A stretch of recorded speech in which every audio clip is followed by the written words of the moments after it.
What's up, everybody? We're starting a little late today. We're discovering that Ed might be hearing impaired. Who said that? Yeah, I see. Well, Yeah. anyways. This is the Fringe. Hello. I can't even really hear myself in my headphones. There we go. That's a little better. This is the Fringe, live, 103.7 WPWL, Polling Public Radio, Rush Studios, downtown Polling, New York. Mike Berquist, host, and Ed Doherty, guest host. boom. Nailed it. It's always good to just say everything like you're just checking off boxes. Yeah, Just, like insert accomplishing things. Yeah, just insert no like personality or asides into it at all. Just like radio now on. Period. Speaking microphone. I talk. You talk. We talk. Me, Ed. So strap in, everyone. Well, anyways, let's start with the birthday, death day.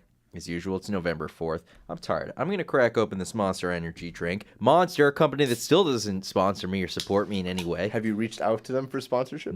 No, I reached out to them to ask a question about ingredients, and they could not have been nicer. It was maybe the nicest customer service thing I've ever had So why are in you my asking life. for sponsorship? I should. You I drink really enough should. of it. Yeah, I mean, you're like 2/3 Monster.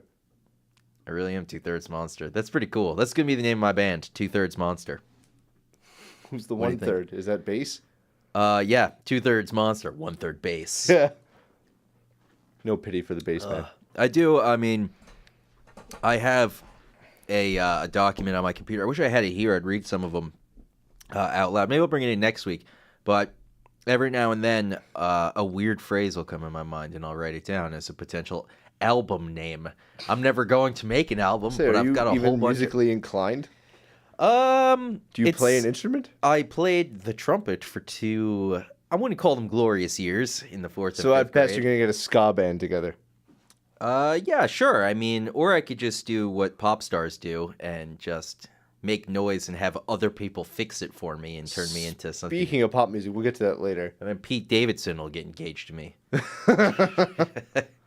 I kind of want to talk about that a little later on, the Pete Davidson Ariana Grande thing, just because I don't understand the whole thing. I don't get it. Why does anybody care at all? I don't like Pete Davidson. I don't like him at either. all. He made fun of, I don't know if you saw on SNL the other night, he made fun of some politician that's running because he has got an eye patch because he lost his eye in Afghanistan. No, but that is the classiness I do expect from Like- Saturday Night Live in these recent years. Yeah, I know. It's just, I don't like him. I don't think he. I like Ariana Grande. I find her attractive.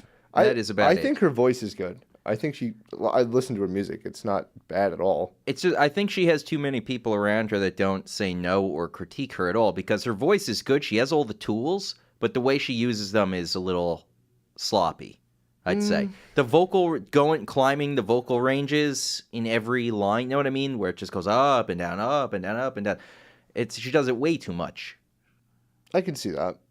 She's one of the most beautiful women alive, so she can do I whatever think she she's one of the wants. better pop artists that we have in this generation. I mean, don't who know. else are you really going to compare her to? Greta Van Fleet, the reincarnation of Led Zeppelin. Hold on, we're getting way too off. This Yeah. is my fault. We'll go back to entirely. pop music later. Yeah, later. We'll talk do that about later. this. Happy birthday today. Keeping in mind it's still November 4th. Happy birthday to Robert Mapplethorpe. Familiar? Robert Mapplethorpe? Mapplethorpe sounds familiar. Robert Mapplethorpe was a photographer.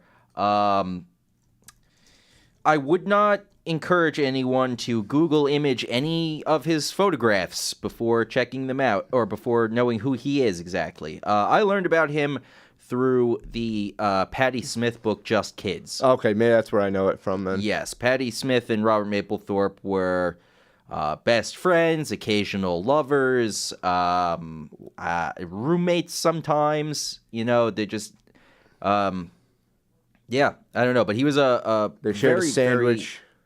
They shared a sandwich? I'm sure they shared a sandwich. Probably, yeah. But he was a very, very influential photographer in particular. And I don't know. Why should you be careful about Googling his images? Robert Mapplethorpe art. Ready? And then we'll go Google images. And you'll see exactly why. Nudes? There's a lot of There's nudes. a bit of nudes. He was an openly homosexual man. Okay. And You got Arnold Schwarzenegger nude. he had a lot of people nude. I saw a documentary about Robert Mapplethorpe, and I didn't expect to be... Oh, that guy's got... Okay. There- I see what you're saying. There are two pictures that they showed in this documentary about him that are haunting because of how disturbing, and they just look so painful. You know what I mean? But like he took a lot of pictures with Patti Smith too in their younger days. There and I see where you're going with. Yeah, it's not. You should be careful with what you're looking at. It's not for the faint of heart. He was, there were obscenity trials left and right when it came to galleries actually who would exhibit his art. People were, being told like, oh yeah, you can't hang up a picture of somebody, That happened to me in high school. You gotta elaborate. I did a creative expression project, and my project was blacklisted by the principals in the school because of an image of a photo I took. What was it? It was just a picture of... Just a picture of a dead woman. No, creative expression no, I'm kidding. The creative expression was like we had to take like common sayings and like make like collages and like art. And you picked a bird in the hand, huh? No, I picked young and to be young and reckless or something like that, right? Or like a phrase to be young and reckless. Right. So it was a picture of me like setting fire to things and horsing around with my friends. I took a lot of it was black and white photos of like us just horsing around in my barn at the time and stuff and just being stupid. Yeah. But there was a photo of me doing like the what's the thing with the knife? The through the fingers. Oh, 5-finger fillet. I did that. Yeah. Like someone took a picture of me horsing around with that. And there was another picture of me like setting something ablaze. Like nothing like I was setting like a house on fire, but I was setting like, Everything you're describing just sounds like the Old West. But I had those photos, and they had to take my whole thing down, and my teacher apologized because she said she's never, quote, seen a school administration do that with any of the projects that she's had. Which... I'm not going to say names on the air. I think I know who she is, You probably do. But the principals... MCT? Yeah. Okay. Felt that it was a bit graphic to have posted out in like a hallway. What nerds they are. Yeah, and Was then it it was the same thing. Painting of a picture of you playing 5-finger fillet in your own residence? It was a picture of me. Was it a photograph? There were photographs. They were all photographs. Oh, I thought you were painting. No, you were taking all a photograph and then painting from the photo. No. They were all just a collage of photographs. Oh. That I took and mounted onto like a plaque. Well, they know that you're obviously not dead from it. Well, they asked me questions about it, and I said I don't really have emotional issues. I was just taking photos for the sake of taking photos. What you should have done was come in with both hands bandaged up and bloody and just be like, you guys were right. Right, my hand up like a stump. Yeah, like, exactly. Yes. I went a little bit far. Make it look like you don't have any fingers. Really show him who's boss. But art is subjective. Exactly. And the government, it took them a long time to get on board with that idea. Although one exhibit in particular in the world should have been shut down way before, which was the bodies exhibit. Bodies exhibit? Remember that thing, the bodies? No. Like the bodies that didn't have any skin and they were like the muscles and... That was like a huge thing. Where was this? This was in like the seaport. It was like a traveling museum. You don't remember that? It's in like one of the James Bond films too. It's like, they like showed like how I thought it was a place that like we all went in school or something, or had something when we were in school. Oh, no, body exhibit. Body exhibit. I don't know. You don't remember? It's Google at the seaport. Google the seaport. It was at a seaport. Yeah, what seaport. It was a traveling exhibit. I feel like you're luring into some kind of creepypasta thing. No, this thing. The exhibition. The exhibition. That's awesome though, except for the Gollum head. Well, that's they're actual bodies. Oh, no offense, Gollum. They're actual bodies that have their flesh taken off, and you can look at like how the mechanics of bodies work. Well, I hope they donated their bodies. That's to science. why it got under scrutiny, because a lot of them are Chinese. Okay. And there was questions of how the bodies were acquired, and some of them might be political prisoners. Oh. And convicts that were executed. Wow, that would be an interesting. But like this one's really an interesting background idea for a horror story. But like, look at that one. Like that one's like a body with like that's just veins. This red blob. That's just veins in your body. That's the veins that comprise of your body. That's so cool. I went to it. It's pretty cool. Why did you want it shut down then? Just because of the human rights violations? Well, because it turned out to be a human rights violation where half the bodies were like missing people in China. Hey, art is subjective. Right. But kidnapping is not. But they also had like that's true, I guess. They had stuff about like the brain and like how like synapses fire off, like signals. Yeah. But they compared it to like a normal person versus like a professional athlete, and they had done a thing with Alex Rodriguez, like where he's about to hit a baseball. Yeah. How fast his brain synapses work versus how fast yours work normally. Right. And his were like firing off like way. Oh, yeah, of like you were course. blinking and they were gone. That's pretty cool. But man. like they did like crazy art, like they dissected people. They had them doing like playing poker and like they did animals too. But like, what do they do with them now that the exhibit's closed? I don't think Just it is toss closed. them in the water. I don't think it is closed. I think it's still touring, but I think the founder was brought before like court or something to ask like about like where he got the bodies from. Yeah. Yeah. It was. No, I'm not gonna make the joke. No, Ethical never concerns, mind. that's what it is. I'll make the joke off the air because I realized it's the timing isn't great either. And then there was one kind of uncomfortable one where it was babies, like how like God. from like a fetus, like a full grown baby. Yeah. So they actually had like jars of like. Oh, I don't care different- for that. Yeah, no, a lot of people stayed out of that one. I guess that's why in horror movies and shows they have those jars with like fetuses in them, is because they're waiting to bring them to these exhibits. I guess so. You know, a little background on TV. But it was cool. But like I said, Alright. art is subjective. Yeah. Now, did we find a death day from today, or did we just kind of? We kind of just said no. We didn't really find anybody. There's too many. There are a lot. Many deaths. You know what we're gonna do? This isn't a Fringe kind of personality whatsoever. Not that that really has stopped me in the past. We'll go with Cy Young, I guess, today. Cy Young, Major League Baseball pitcher. The award is now named after him. Good dude, I assume. Whether or not he was a good dude, I don't know. He probably is. I think they would change the name of the trophy if he was like, you know. The Big Jerk Award. Yeah. D-Bag Award. I don't really want this one, guys. Yeah, right. I don't think I did anything wrong. Wait, so this is for me doing a good job at pitching? Or are you guys just not liking me?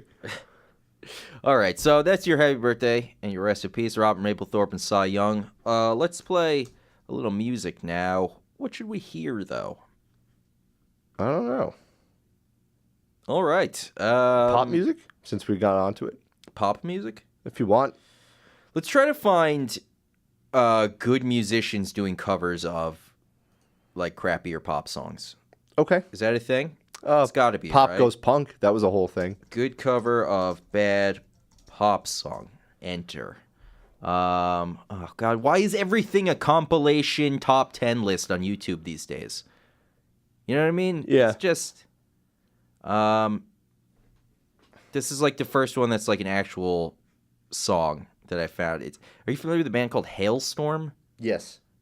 They do a cover of Lady Gaga's Bad Romance? Yes. Is it good? Yes. All right, let's see. And there's no FCC violation? No cursing or anything? That I couldn't tell you. I mean, they're a metal band. I don't know if they're going to drop something in there on their own. I don't think so. Let's go for it. While it's on, I'll scan the lyrics. Here's Hailstorm with a cover of Lady Gaga's Bad Romance. All right. That sucked. Yeah, I wasn't a fan of that. I'm sorry, Ed, and you sounded like you were... No, Hailstorm's a good band. It's just the covers aren't great. Yeah, always. that's the thing I forgot, is that when you find a cover of a bad pop song, at the end of the day, it's still a bad pop song.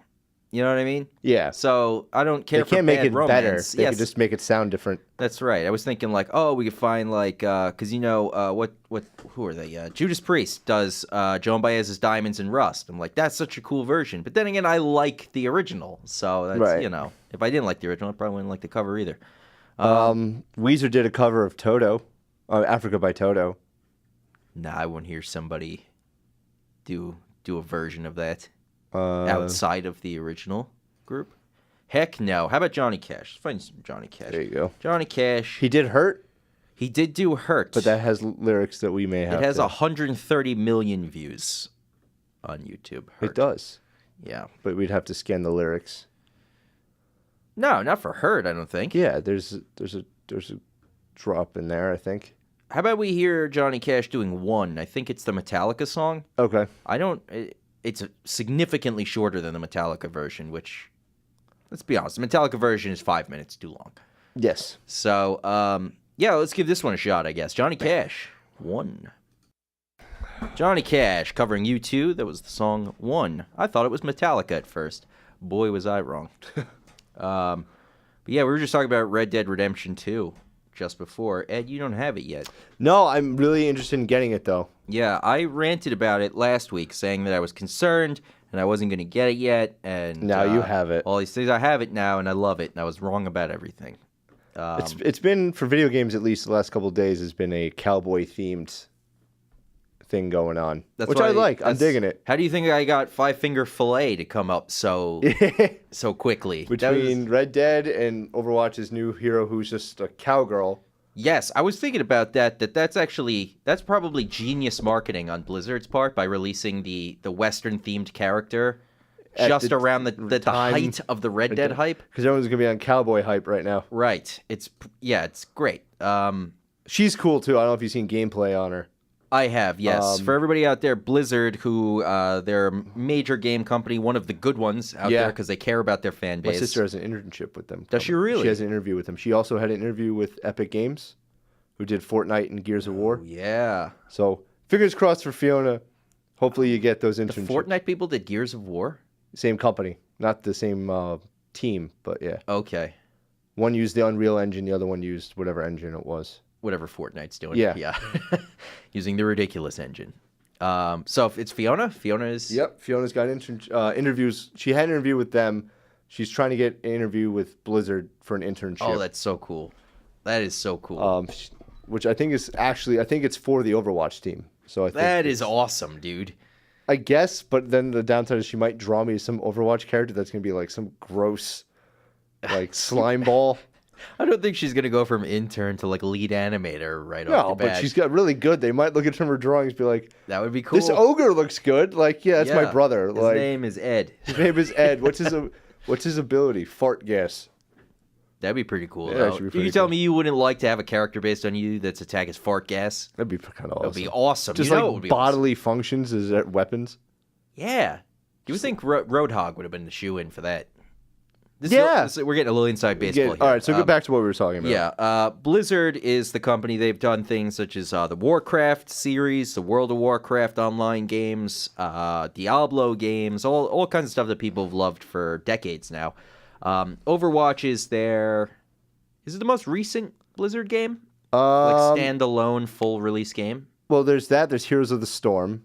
But Heroes of the Storm is part of Warcraft, right? No, it's a mixture of all their games. Oh. Okay, well, this is one of their big Diablo, games right now.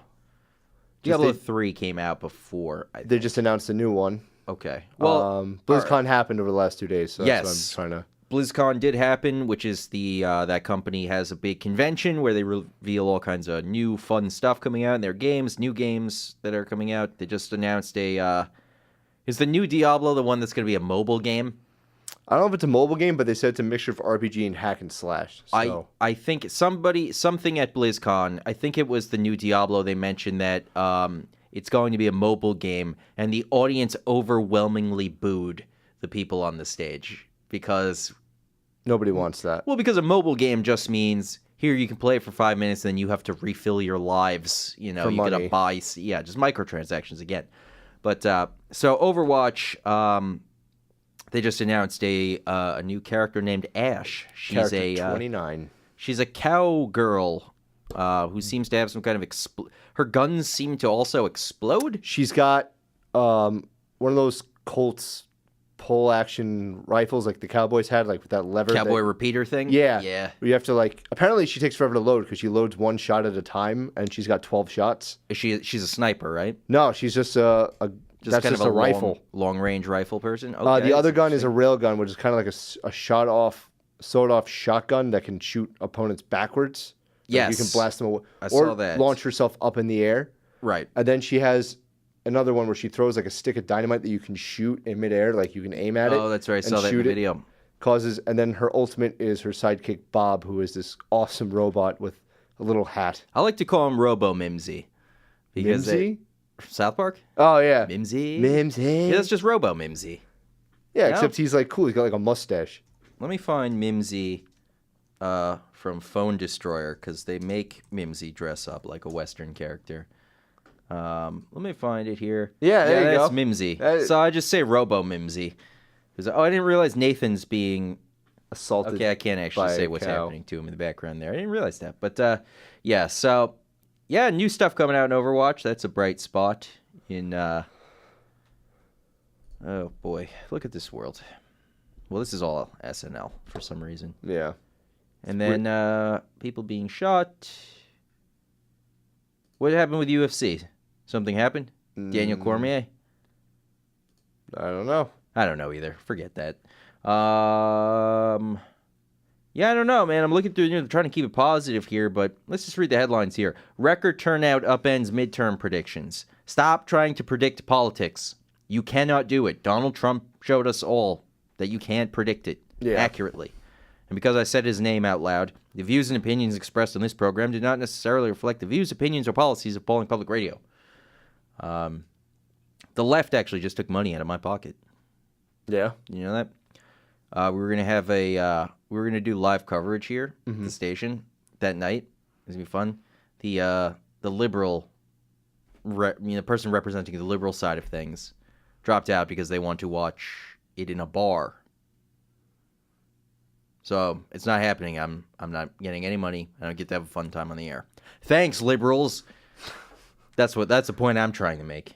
But yeah. Yeah, we'll see with the whole voting thing. That's Tuesday, right? Yes, it is in 2 days from now. Any predictions? You just say whatever you want. All predictions, or you can't. No, I'm not. I'm not going to call it because, like you said, it's unpredictable, and I don't know which way it's going to go. I don't think there's any real hints as to how it's going to go. Do you see this as the Civil War moment?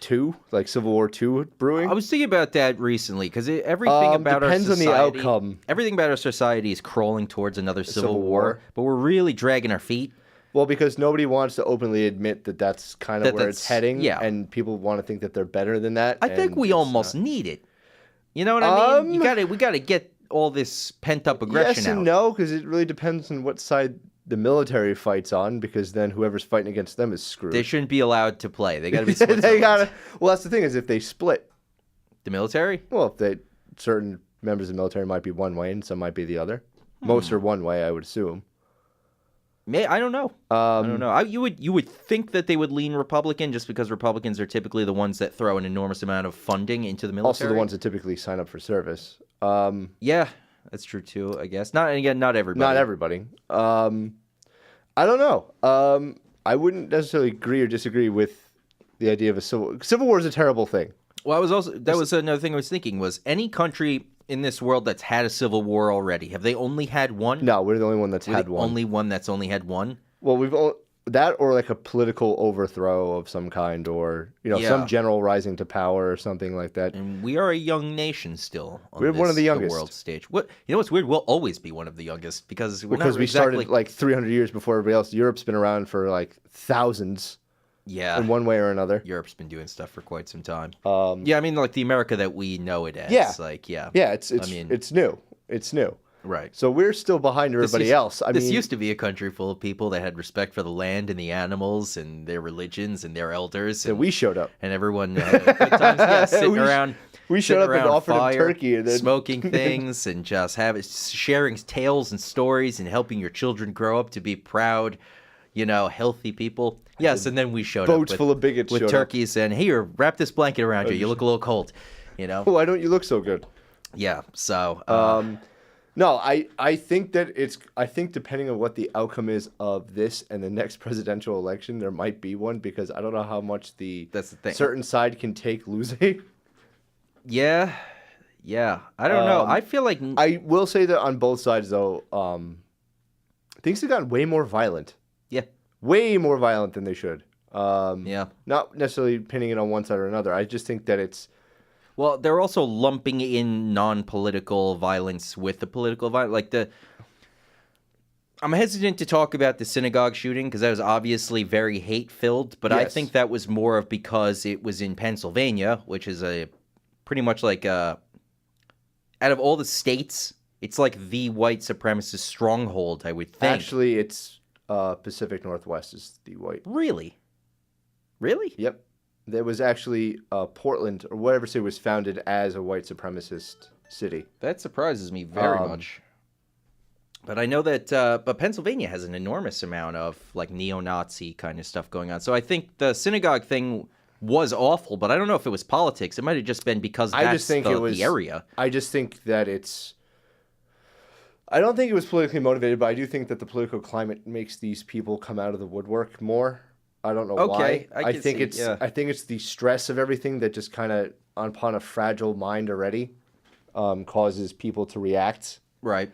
I think normally if everything had been a bit calmer, maybe it wouldn't have happened. Maybe it would, but I don't think it has anything to politically. It has anything to do with it politically. I think that was just one person that had thoughts in their head already about what they were going to do, and Right. I just think that. Well, anyways. I just think that these people get with all the political climate and the violence going on. It's just that it's sort of like a catalyst. I see what you're saying. Yeah, Like it's like, you know what I mean? Like it almost normalizes violence in a way that makes them think like, all right, then I can do this too. That kind of thing. Kind of, but what they're planning is way worse than what's been going on around them. What's some of the violence you had in your head? Well, there was an office, or there was like a Republican office that was firebombed recently for like an election headquarters. Okay. Was firebombed. I just mean like the protests and stuff, and just how violent they've gotten against each other, and I don't remember but the other being like thing is, this though, with Obama or Bush. It Those are the wasn't, only because two you that I have remember. fringe groups coming out now that were not like the far left has like Antifa, which is basically domestic terrorism.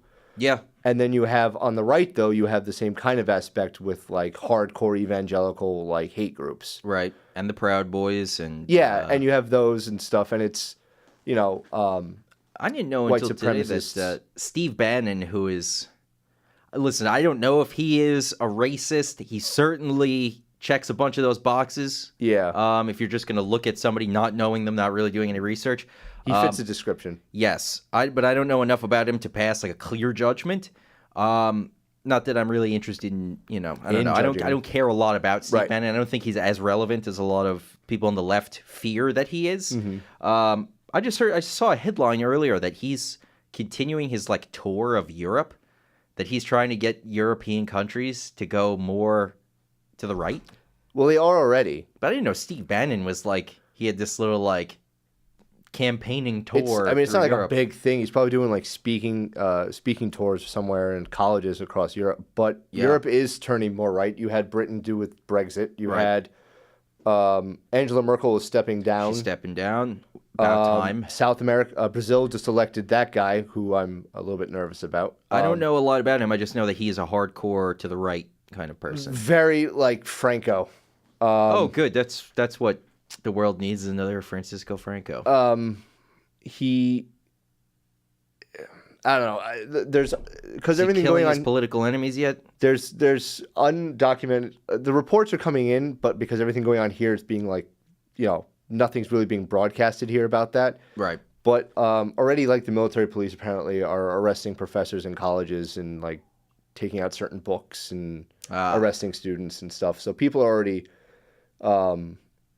He immediately, because Brazil has a no gun law, he immediately revoked that. So now Since there's when? been like mass shootings because people are just settling scores now, I guess, just the way they wanted to. I feel like, I don't know. Reports are saying it's kind of like the purge right now down there, because like the transition is not going as smoothly, or smoothly for them, but not smoothly for other people. right. But I don't know. I've heard he's a bit hardcore.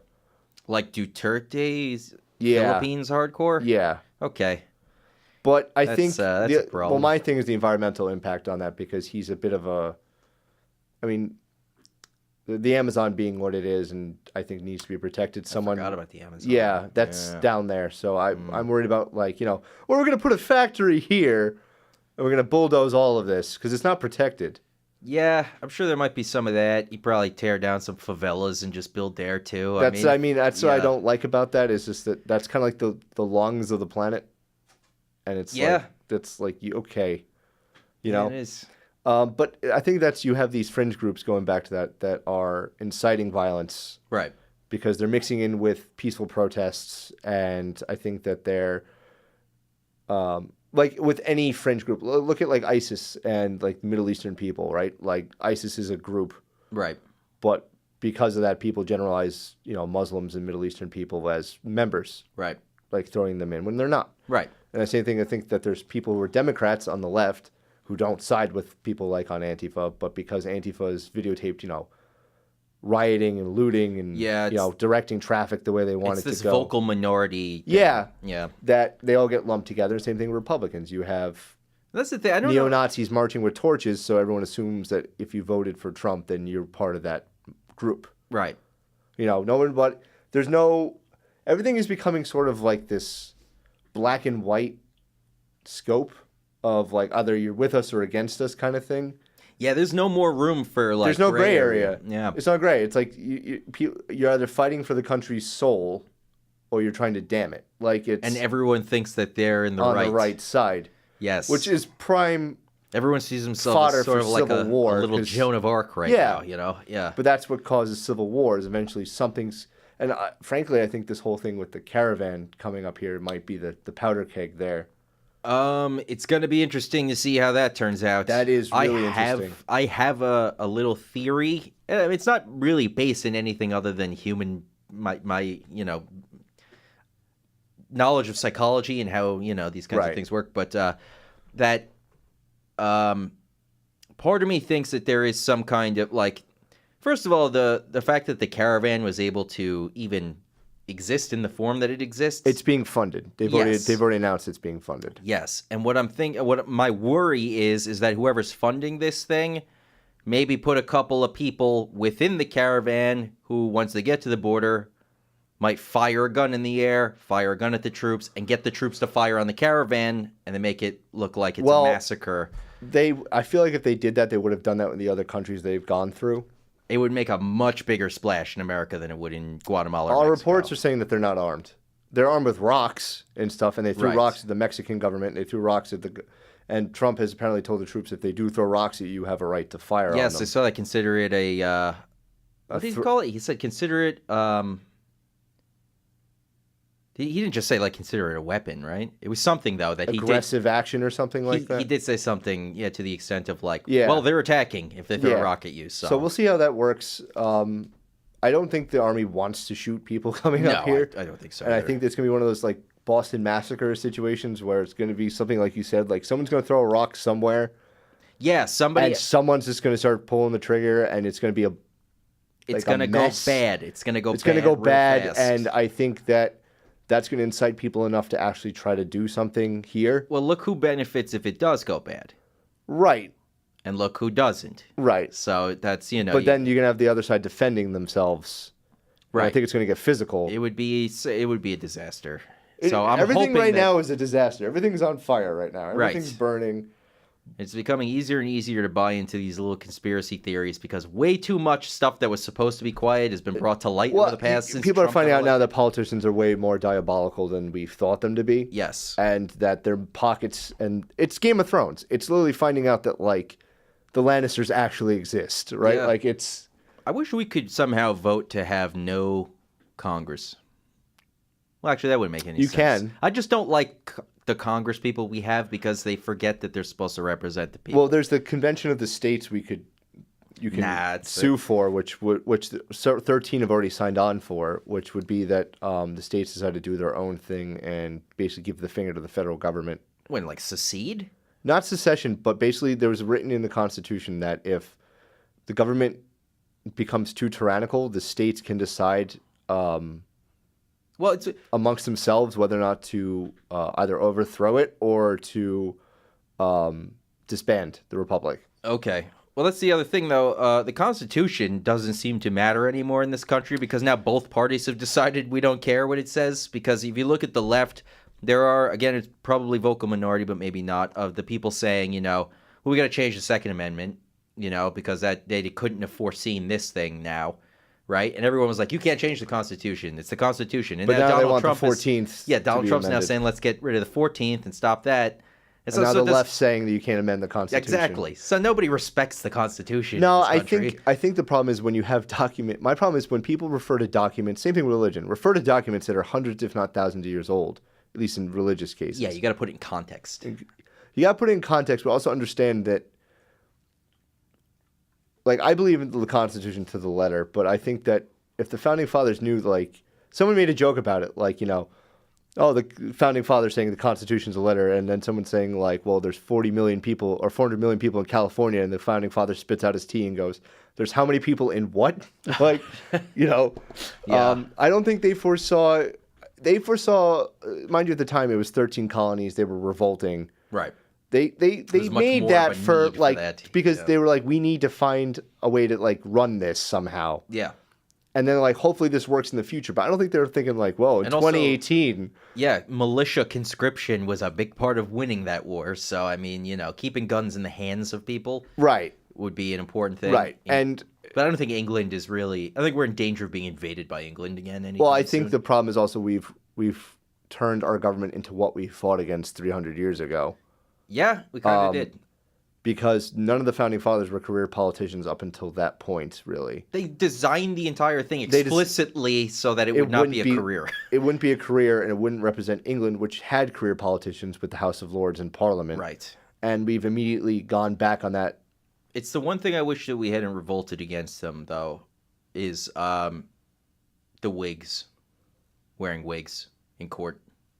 Oh, And I to think the in Senate. general, I was like, well, that's because they had lice. No, but I'm talking because, like, I remember, and I'm getting this info pretty much from that John Adams miniseries. That was such a good one. It's really good. HBO? Yeah. Oh, so good. Paul Giamatti was great. He's fantastic. And in everything, he's fantastic. And you wouldn't really expect him to be, like, in a movie, like a show like that. Yeah, you would hear John Adams played by Paul Giamatti. You'd go, This that is a doesn't dark make comedy sense. at best. Yeah, like, and then you watch it and you're like, you know what? I don't know if anybody else would have been able to do this that well. So, Yeah. Yeah. It was great. When he yeah. says France is like our only hope, and like, well, we're just gonna trade one monarch for another. Like, this is ridiculous. And like, Yeah. I mean, do you think it would have been exciting back then to be a part of all of that? Or would it have been the most terrifying thing imaginable? both. Yeah. Like, I think the mood that they did in that episode where they signed the declaration and they sent it, and they're waiting for a response from England. Remember, like they sign it, and there's like that really heavy silence where they're all sitting there like sweating in the courthouse. Oh, I think that kind of, they sign it and they all kind of look around like, all right, like a crossing the Rubicon kind of moment. Yeah, like they're all sweating. It's super hot. Like they're sweating. It's dark. Justin Theroux signs his name gigantic because Yeah. he's Hancock, right? And Wait, was he? John Hancock? Yeah. Justin Theroux played him, right? Yes. Okay. But like, just like that moment where they're all sitting there like sweating, like, okay, we just like all hands in right now. Like we're about to like do something like that's probably gonna get us all killed Yeah. if this backfires. Yeah. And then they sent it, and that's like. I don't know. It's just like such a tangible moment where you're like, you could just feel like the tension in the air. Oh, of, it's like you ever we literally just signed this country's death warrant. You ever draft an email and then you're reading it and you go, okay, here we hate go. sending- yeah. And then you hit send and you're like, all right, I guess we're gonna see. Or like It's sending like a text to a girl, like, I really like you, like, Exactly, and you're like, yeah. and then you see like the dots, and you're like, she's writing, like you're waiting, like, and then there's nothing. You're like, Well, I like- don't think I've ever texted feelings to a girl. yes, you have. Not texted. I've always done it face to face. Oh, have you? Well, Yeah. I'm a bit of a coward. That's okay. But just like that scene, and I think that I hear what you're saying, but like what I'm trying to say is like that is a million times bigger than the sort of stressful anxiety that we get with when it comes to like, okay, I put an emoji in this. Is that going to come off weird? right, Send, like you we know? stress about that. These guys literally like divorced like their sovereign Yeah. nation, and was like, They sent it, and there were no takebacks. you know what's funny though? I asked my dad, he didn't know about it because we have the original copy of it, right? We have it. You guys have the Constitution? That's No, pretty a cool. declaration. I mean, of You independence. guys have it? No, it's in D.C. Yeah. I'm saying we sent a copy of it to the British. The king. Oh, I guess that wouldn't have been the original, huh? No, we have the original, but what did they do with their version? I would assume King George III Like burned it? wiped himself with it, used it as a Well, rag. I'm saying, like, is it in a museum or an archive somewhere? Like, yeah, we got this like letter like 300 years ago, and we're I don't still not think okay so. with it. But like, That would be like if we had framed somewhere like a bunch of Vietnamese soldiers had written "Ha ha, you lose," and then like we decide to frame that in the Yeah, I National Archive. guess. You know, like it wouldn't really. We'd be like, why would we have that? well, we have Nazi art. What do you mean we have Nazi art? There was a National Geographic thing where they went. There's a military base where under the ground is where all this America's art and stuff got stored, like original versions. Excuse me. But part of it was art brought back from Germany during World War II that the government fears would incite a rise of... Was this the Monuments Men movie? Basically. Okay. But basically the government was afraid that if this art ever made it to the public or went in circulation, like neo-Nazis would be like emboldened. Because like there's like the famous painting like Hitler as like a white knight.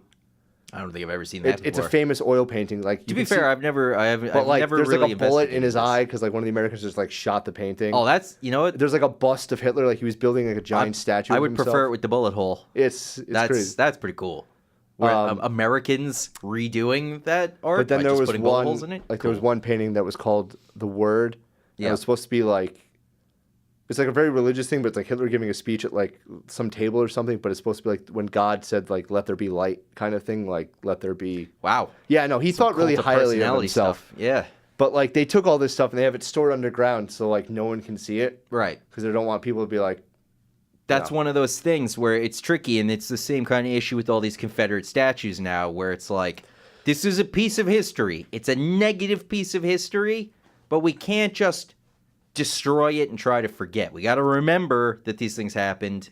I think they should all be put in museums. I don't think they should be left where they... I don't think they should be destroyed, but if you want to get rid of them, put them in a place of context where they can read about that. Yes, exactly, because if you display them in public, that almost seems celebratory. It doesn't necessarily mean it was celebratory, but it comes across that way. So if you eliminate that part of it, I think this country's become far more reactionary than it should be, and I think that more people are acting on impulse and emotional outbursts than logic and method. Right. I guess. And I think that partly has to do with like a lot of things going on in this country, political climate, but I think also like social media has a lot to do with that, where either being fed one side of the story or people are sharing things that are not entirely accurate. It's true, and you build your own bubble. You build your own bubble, and someone tries to pop it, and you react by like torching an election office. I mean, sometimes I guess some people. Well, you have. I think you also have a generation of emotionally fragile young adults who are running around not quite sure of how to make of things. That's true, and not really great with I don't know, confrontation. Any kind of interpersonal thing, because it's all technology now as a barrier between communication. Right. With the younger people, anyways. I mean, our age group is probably like the last one that remembers like playing outside often. You know what I mean? Like, I don't even think it's the generation after the younger one. You see what I'm saying? Like, the ones in middle school now aren't the problem. They grew up around technology. It's not like they deal with it. Right. Right? Like, they born with iPads and stuff. Yeah. It's our generation and the one, like, of our, like, siblings that are the angry ones. And it's because I think those are the ones that developed, like, kind of like the middle flux kind of thing of, like... Because you and I were in a generation that jumped the gap pretty quickly with electronics. We went from CDs to iPods in like a year. I mean, I grew up with rabbit ears on my TV. Yeah. And then 10 years later, cable. It's like, it's cable TV. And then like 10 years after that, let's see, 20 years old. Yeah, by the time I was 20, like we went from CD players to like no CDs ever to be found again. Forget even CD players, cassettes. I remember press and play and record on the stereo, listening to radio stations, trying to catch the song at the beginning, you know. And but my point is just that we grew up on a different level of, you know, we played outside, we did these things, but then technology we had, then it jumped and got advanced, and then generation after us, like siblings, and after that whole age group, like millennials, I guess, right? Yeah, had the technology, but like we're like post 9/11, like, you know, grew up in war kind of thing. Yeah. Like we experienced that. Like we saw the wars happen. I mean, we didn't like grow up in like some kind of war-torn environment. No, but like the war didn't have an enormous impact on our growing up. It went on for 10, 12 years though. Yes, but I'd say 9/11 itself had more of an impact on the way things kind of got shaped in this country than the wars themselves, just because everybody got a lot more nervous about, you know, they can hit us here now. You know what I mean? Well, it was a big kind of kick to the nuts of the country. It was like, we had been untouched for, 300 years, and someone blows up a building? When was the last attack on Pearl Harbor? Pearl Harbor, yes. Was that the last attack on U.S. soil? Yes. Okay. Yeah. I lost the sort of narrative chain we were on here, though. I don't remember what we're talking about. I'll go back. But I just think that they grew up in a politically volatile climate. Yeah. and made them volatile in itself because with their technology, everything was being hashed out, and it was before like anyone really had any concept of like fake news or misleading articles or. The idea of fake news and misleading articles is somewhat annoying. I think that editorializing should be borderline illegal at this point. I think maybe you have to be an accredited journalist for 15 years before you're allowed to editorialize, just to cut it down a little bit out there. I think what the problem is, you have sites that have no credibility talking about heavy issues, and those like the things like the housewives and stuff swap on Facebook, and you see it circulating, right? Yeah, like, but we need more people being responsible though, and not just being like, well, the thing didn't give me the correct thing; it's the thing's fault. It's like there's also a level of that where it's like you didn't double check. If you're not backtracking the sources to what you're reading, check your sources. Find find the same thing corroborated on other reliable places, stuff like that. But also the idea that just because you believe something doesn't mean it's true. Yes, that's another thing. Which is another big thing, which is that like you can find facts to back up any kind of argument. Yes. And people are like, well, you're not listening to my facts. Well, the truth of the matter is facts can only go so far. If facts are supposed to be objective and prove a point on their own, right? Your idea of facts is just propaganda at that point. It's if you're following certain articles and certain sites that give you what you want to hear, then that's not facts. It's that bubble that you design. It's that bubble. When you only go to the websites where they're telling you stuff you want to hear. Social media, I fall into it too. Anytime I see somebody on social media going really hard again, politically or something like that, I unfollow. I don't unfriend. I unfollow. Yeah, I unfollow. And then on Twitter, I follow people who say things that I like, and I don't follow people who say things that I don't like. And I end up in my own little, cocoon almost of just things that I find pleasant, which is not the world. No, yeah, exactly. But I mean, I guess just even having that conversation about that and realizing that is a step forward towards not doing that anymore, which I think a lot of people need to kind of do, is to acknowledge that and then move out of it a bit. People need to stop putting politics first before everything else, and I think that people need to stop putting their souls and the idea of right and wrong into men and women who do not serve your best interest, regardless of how you feel. Right. And we need our entertainment industry to stop feeding. That's why I like this also, because we can't even escape from it anymore with entertainment, because the entertainment's all about it now also. So we're just angry all the time. Yeah, I think the other thing is too. I don't know if you've seen those NPC memes. Like the gray people. I've heard of this. They're maybe hilarious. From you though. they're hilarious. Let's see. Basically making fun of. Where did I hear it? Did you tell me about this? I don't think I did. Somebody did. I don't remember who it was. Okay, so this is from Know Your Meme. NPC Wojak? I guess. It's just a thing where they put the gray over feature like face some celebrity's face being political, or they'll say it over like some person on Tumblr being political. Just to show that they're just saying the thing that's almost the scripted thing that they're exactly. Exactly. And they're like, people are complaining about it, but it's great. It is hilarious. I love that. Yeah, memes, they are good sometimes. There's probably going to be a history book one day with memes in it.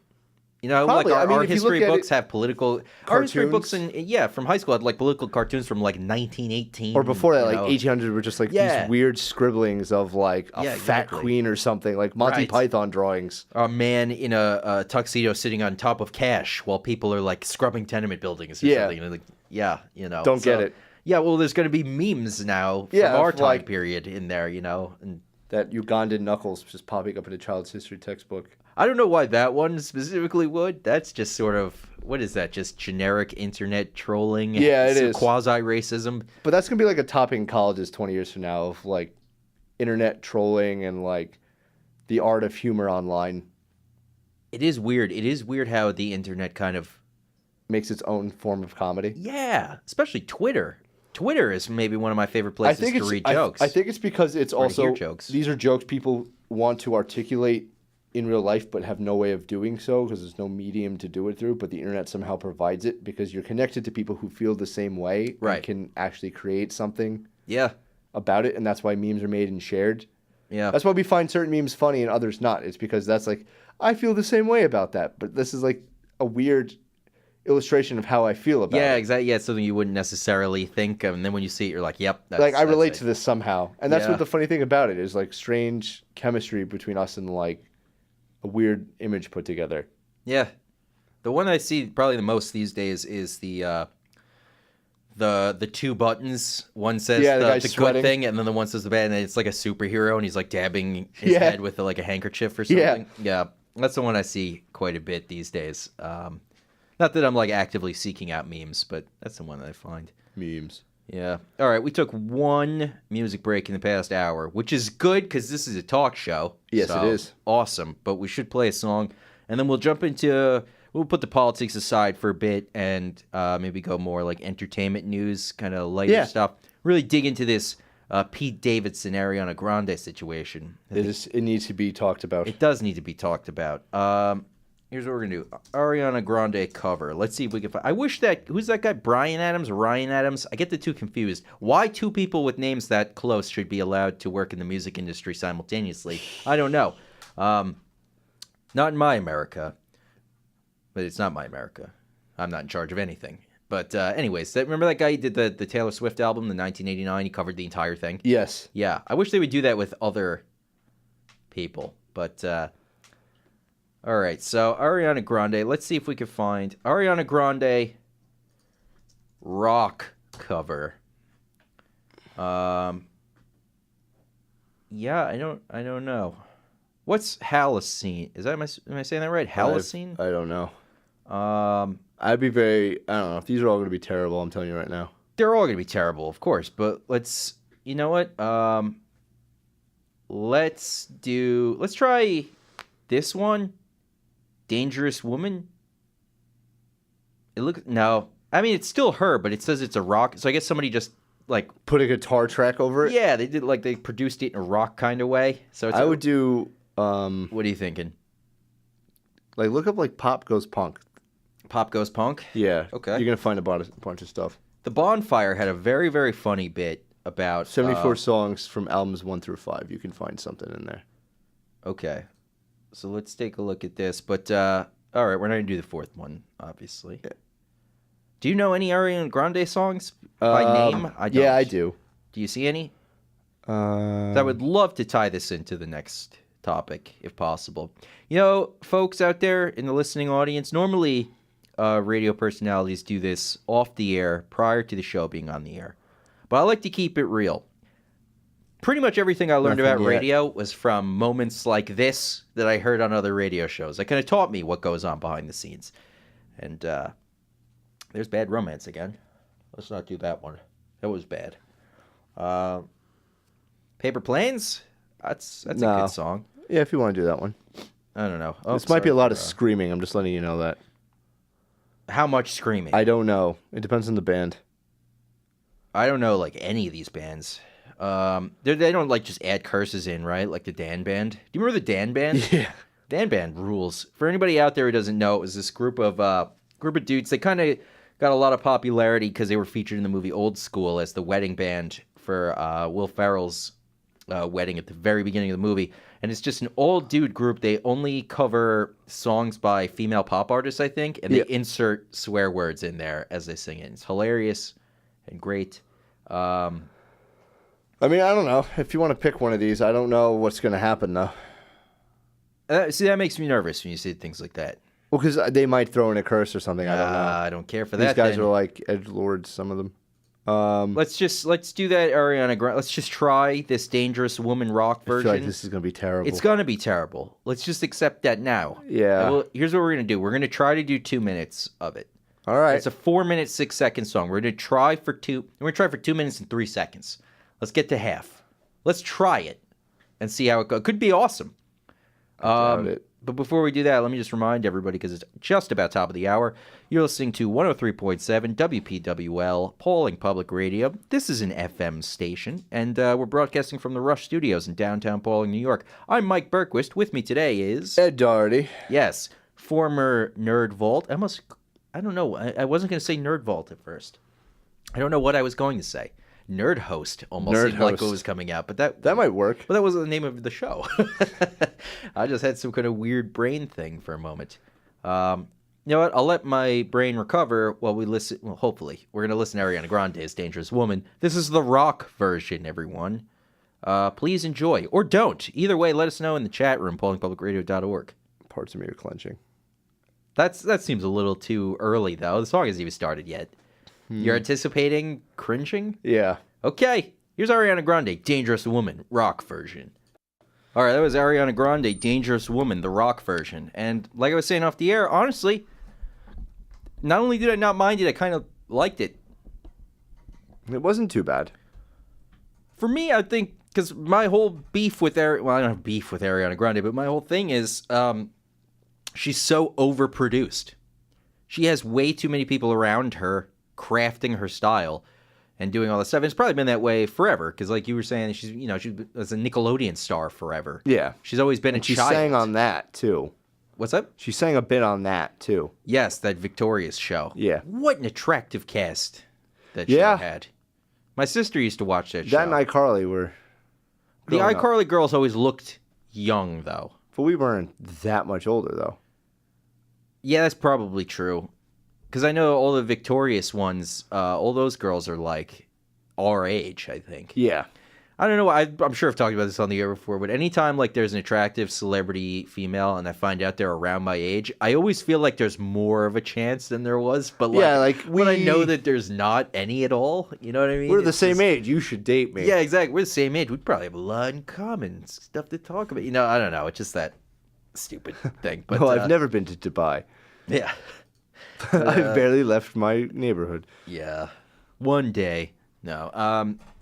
What was I saying? Oh, yeah, Ariana Grande. Yeah, if she did more stuff like that, like in real life, didn't have somebody on YouTube doing it, if she just sang without all of the processing done to her voice, and if, what's it called? She was in studio with actual musicians and not just like, I don't know, track loops and stuff like that, just a library of like MIDI kind of or whatever, the fake instruments and stuff. Yeah. If she had like an actual band and she just sang while the band played and it sounded like that, I think first of all, her audience would I think she open has, up. though. Has she? She has done like acoustic things where like bands and stuff. She has. But she needs to get away from that poppy kind of nonsense. Well, that's what I know makes her money on. That's where the money is, and that's where all like the little teeny bopper fans who's all the 12-year-old girls sending death threats to Pete Davidson. That's the kind of stuff they're into. He's a clown. But I mean, if she wants like a lasting, important musical legacy, she should probably get out of that genre, I would think. No, she's got time still. She's going to get older, and she's going to do that whole thing like Christina Aguilera did, where she did the same thing, where she did all the pop. But yeah, but where's Christina Aguilera now? Doesn't matter. Christina Aguilera's sitting on her millions somewhere. Yeah, but that's not exactly what you want. Yes, it is, to sit on your millions when you're 30 and not have to worry about it. Dude, you gotta want to work still. No, you don't.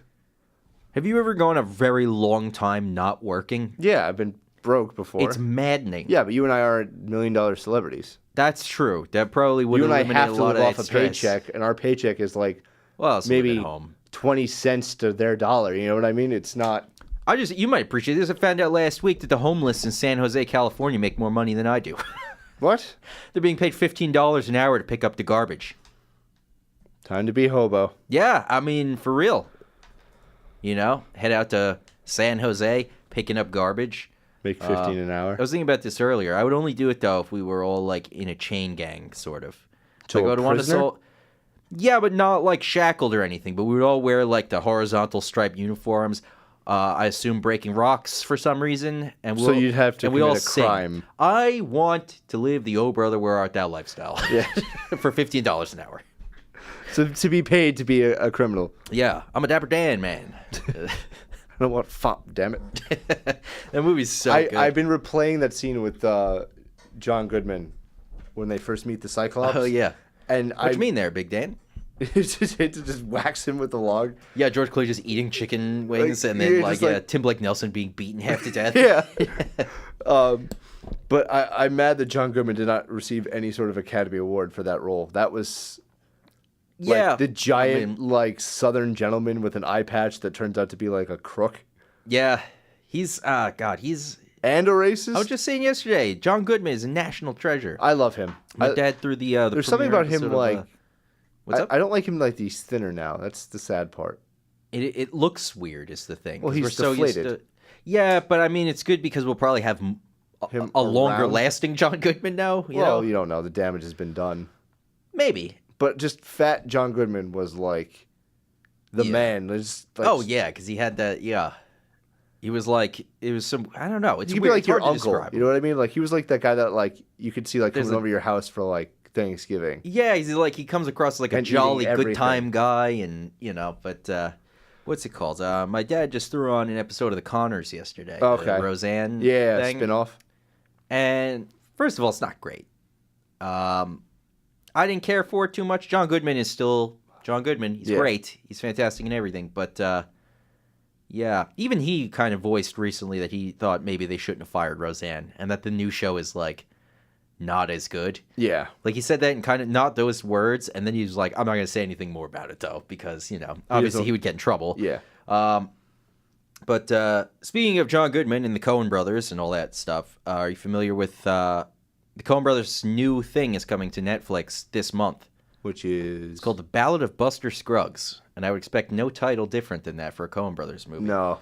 The Ballad of Buster Scruggs is a Western anthology, which I think every episode it's is... got what's his face in it? Tim Blake Nelson, I think, is Buster Scruggs. James Franco is in an episode. I think it's it's 6 short films. Okay. So it's different cast and stuff.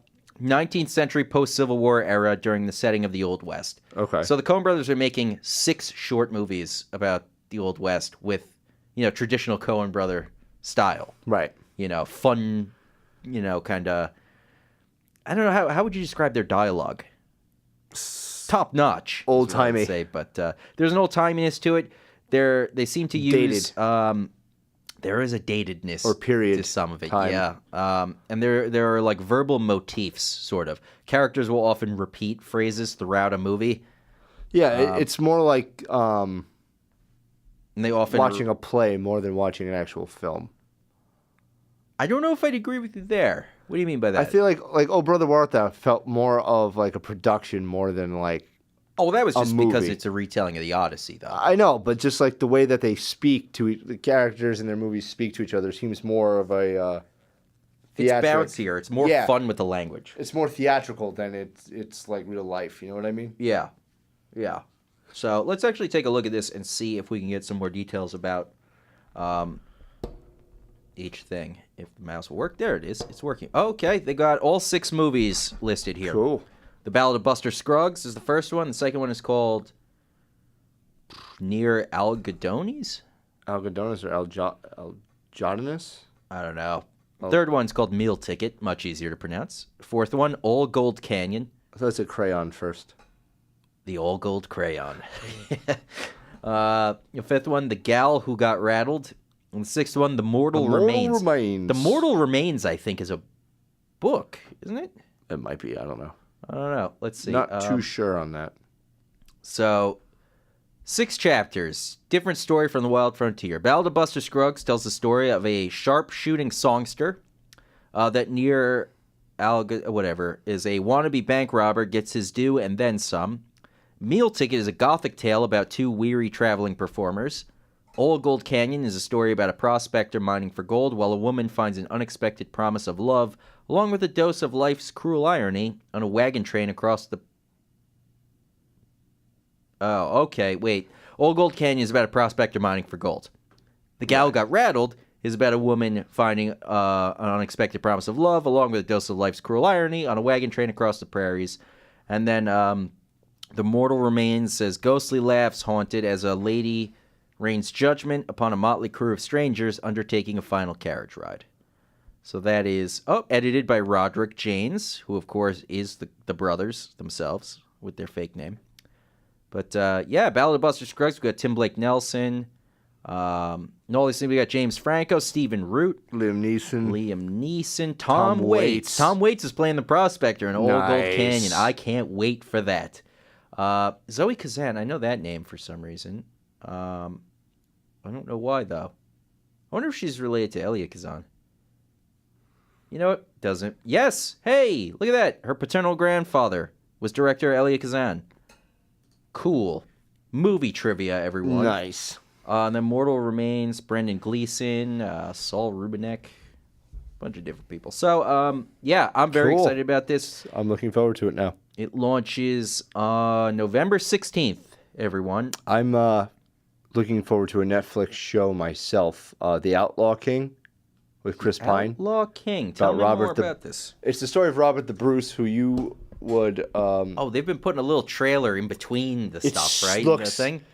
Okay, basically, there was a group of Scottish noblemen led by Robert the Bruce who fought for Scottish independence. One of them was William Wallace, who you know as Braveheart. Is he going to be in this? Probably. Is this a movie or show? I think it's... Oh, historical action drama film. Yeah, it's a movie. Okay. And they're doing a sequel. Oh, already? Well, they're planning one. All right. But no, William Wallace was one of the guys who fought for Scottish independence, was done in Mel Gibson's horrible movie, Braveheart. You didn't like that movie? It's, for historical accuracy, it's horrible. Yeah, Gladiator is also terrible for historical Gladiator accuracy. was cool, That's though. a good movie. Actually, I got a Gladiator shirt on. I'll show Right you. now? Yeah. Let me see. If you recognize the helmet on the back. Sort of. It's like It's one of those bear it's that guy pelt he ones, fought right? in the arena that had like that mask and had the tigers come out. He was I the big dude. just saw tigers. this movie like 4 or 5 months ago, and I do not remember that.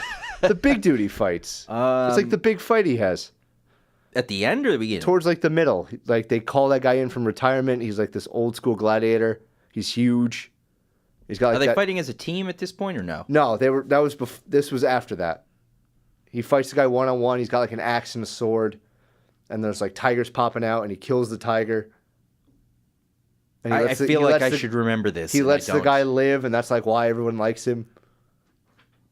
See, I remember that part, the letting him live. But I don't remember the... No. I don't know. That's like- I gotta watch Gladiator again. You gotta watch it apparently. again. They're already penning a sequel. To Gladiator? Yeah, Ridley Scott's doing it. What would that even be? Originally, the premise for Gladiator was that Russell Crowe's character was going to be the one that pierced the side of Christ and was going to stay alive forever. Wait, hold on. What happened? He was The gonna be original what? premise for Gladiator was that, you know how he dies in the end? Yes. Spoiler alert, everyone. Well, it's already been out for a while. It's been since 2000. Original Gladiator was going to delve into the crucifixion, and he was going to somehow deal with Christ and eventually would somehow be immortal. And their idea was that they were going to make a series of Gladiator movies. Why would he be immortal? It's a story with the guy who pierced the side of Christ, got blood sprayed on his eyes, and was like converted, but like lived forever. I don't remember hearing that story ever in my life. I think It's never really told. it's not a Bible story, right? It is, but it was like one of those medieval ones that they probably did away with, like the council or whatever. Yeah. But like the spear of Longitus or whatever, the spear that pierced him, Okay. is considered like a relic, and if you have it, you're supposed to have victory in war. Hitler actually sent a group out to the Middle East to find it. Did they find it? People claim that he did, but there's no evidence of it.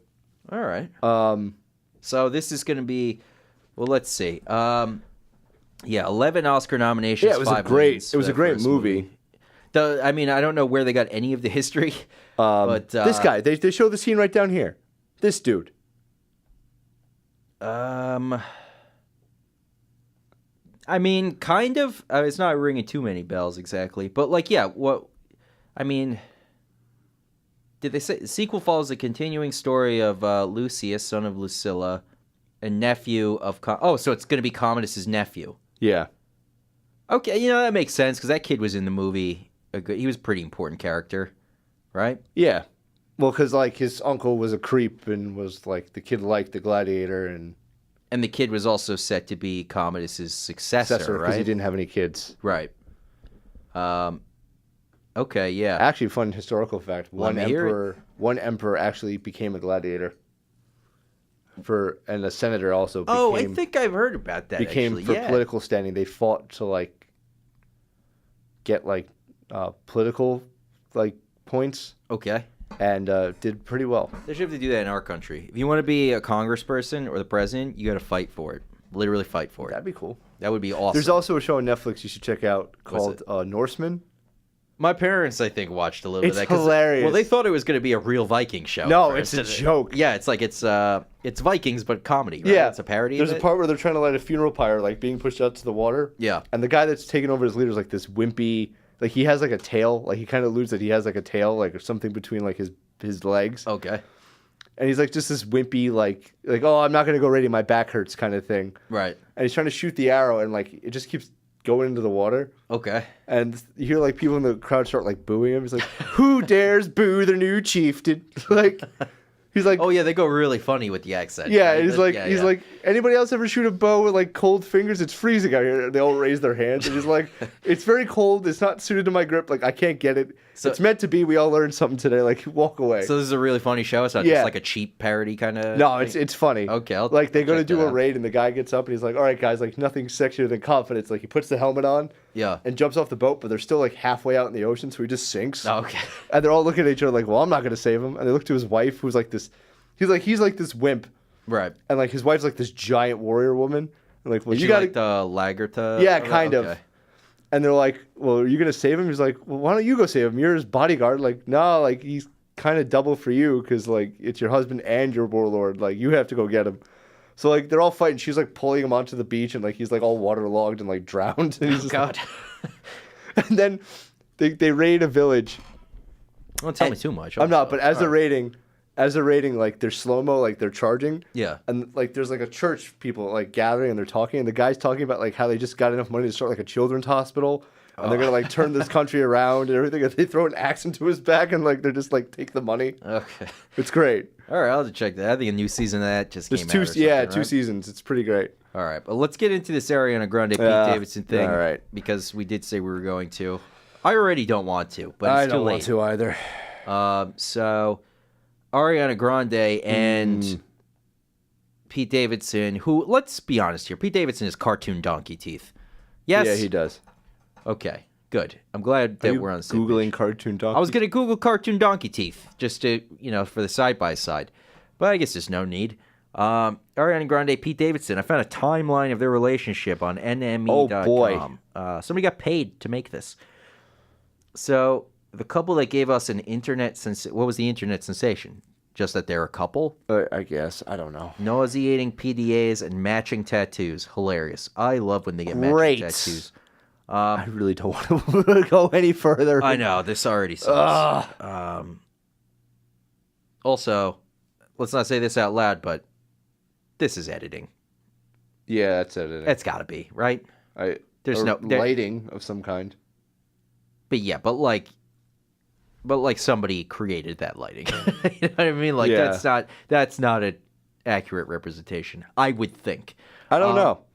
I don't know either. I would like to find out, but I don't know. So anyways, let's see here. Yeah, we got to do it. No, this hurts. This goes all the way back to September of 2014. Let's not.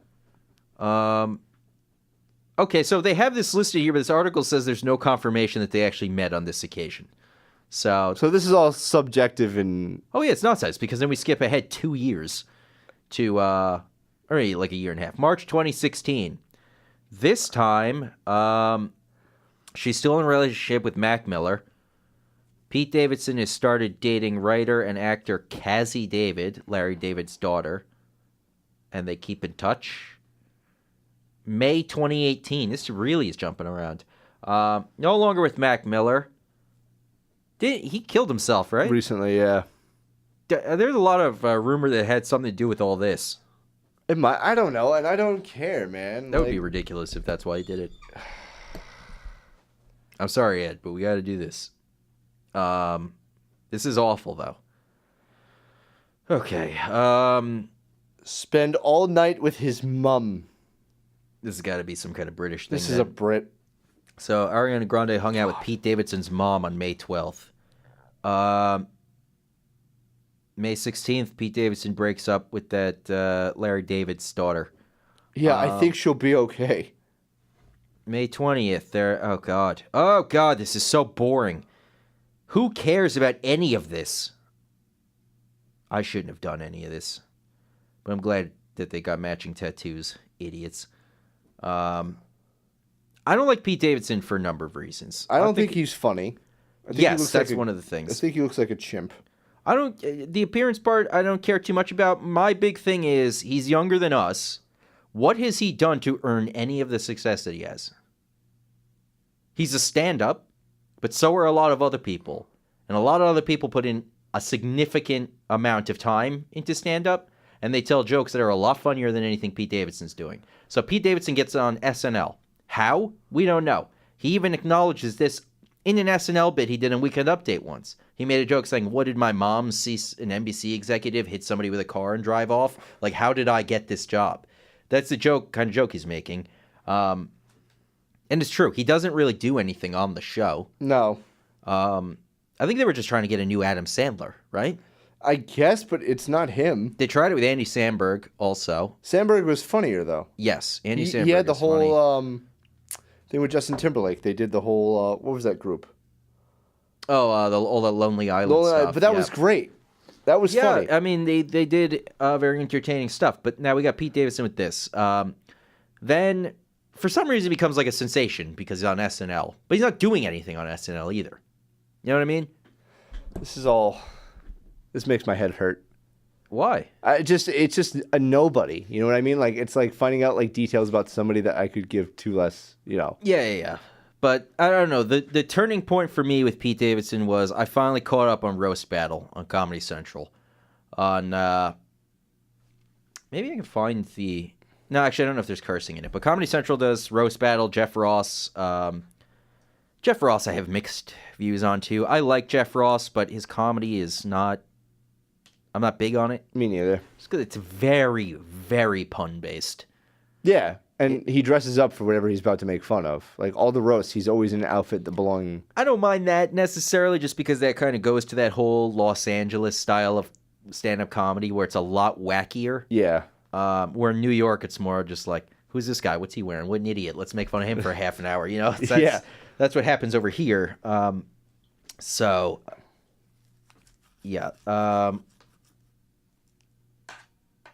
Hold on. Okay, sorry, I was reading something. But, so, I mean, I don't know. Pete Davidson doesn't seem to do anything. And then on that roast battle thing, he was a guest judge because he's Pete Davidson, you know. There's no other reason to have him there.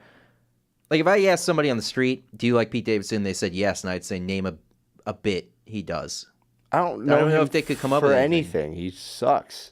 Yeah, I mean, I don't know if I've heard too much of his stand-up. I hear he brings up 9/11 constantly because his dad died in 9/11. Oh, really? Yes, and so he uses that as sort of like a platform to, you know, do stuff with. Which I'm not, you know, that's what he wants to do, that's fine. Freedom of speech and all that. But let me get to that point on Roast Battle. I don't know why I keep sidetracking myself.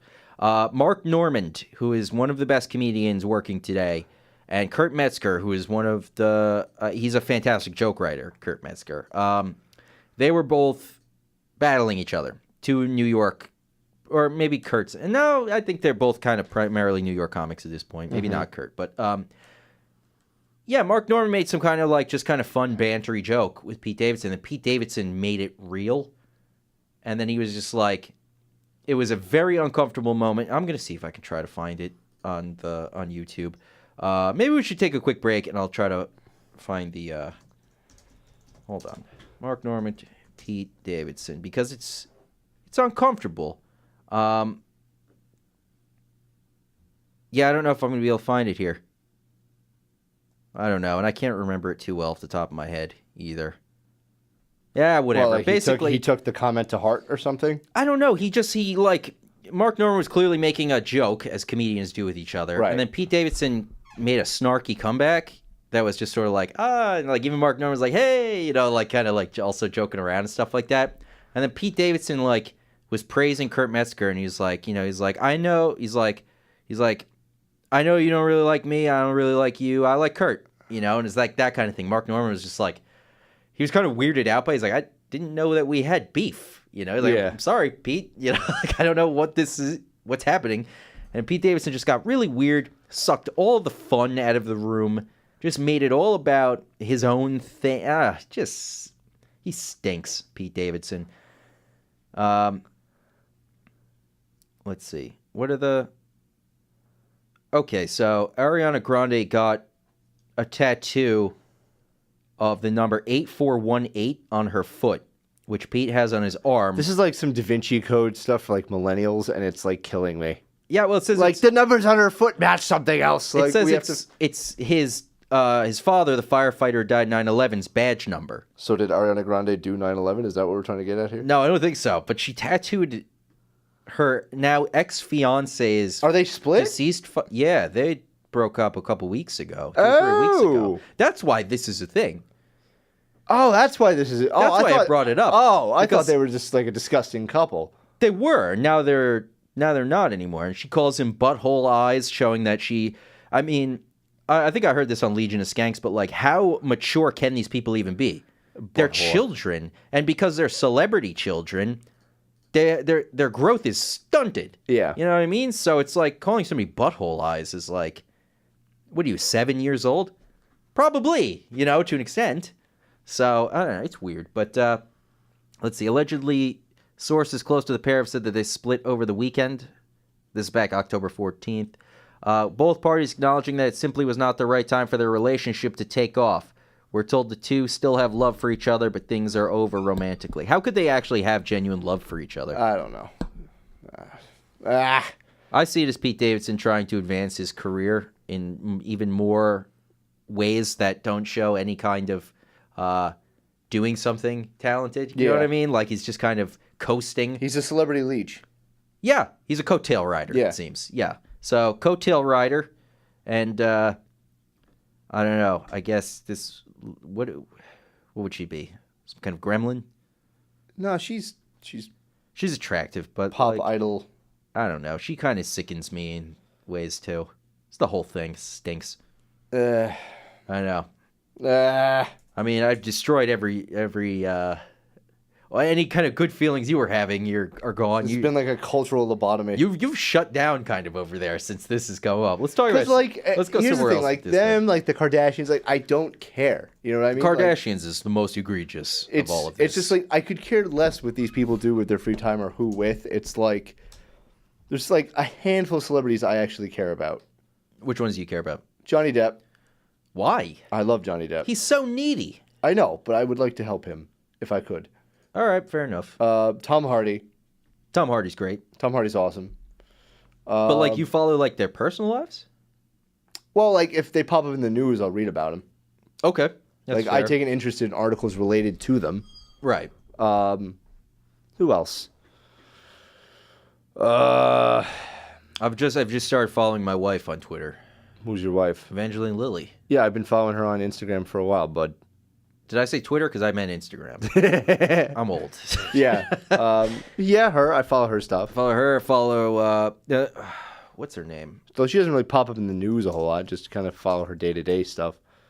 Which is weird that I can say that. My other wife, Anya Taylor-Joy. I don't know who that is. She was the girl from Split and that movie, The Witch. Mm-hmm. Yeah. It's my other wife. Is it weird I like to bring I up saw my that harem movie as and much my as favorite possible. character of that movie was the goat. I haven't seen the movie yet, but it's on Netflix. I do want to see it. Everybody tells me horrifying. Everybody tells me it's fantastic. It's great, but the goat is my favorite thing about that movie. Isn't it? What's his name again? Black Phillip. Black Phillip. I want to say like Black Charlie or something. I don't know why. It's Black Phillip. Okay. But he is quite a goat. Yeah. Is he? Actually, don't tell me. I'm not going to spoil anything for you. Yeah.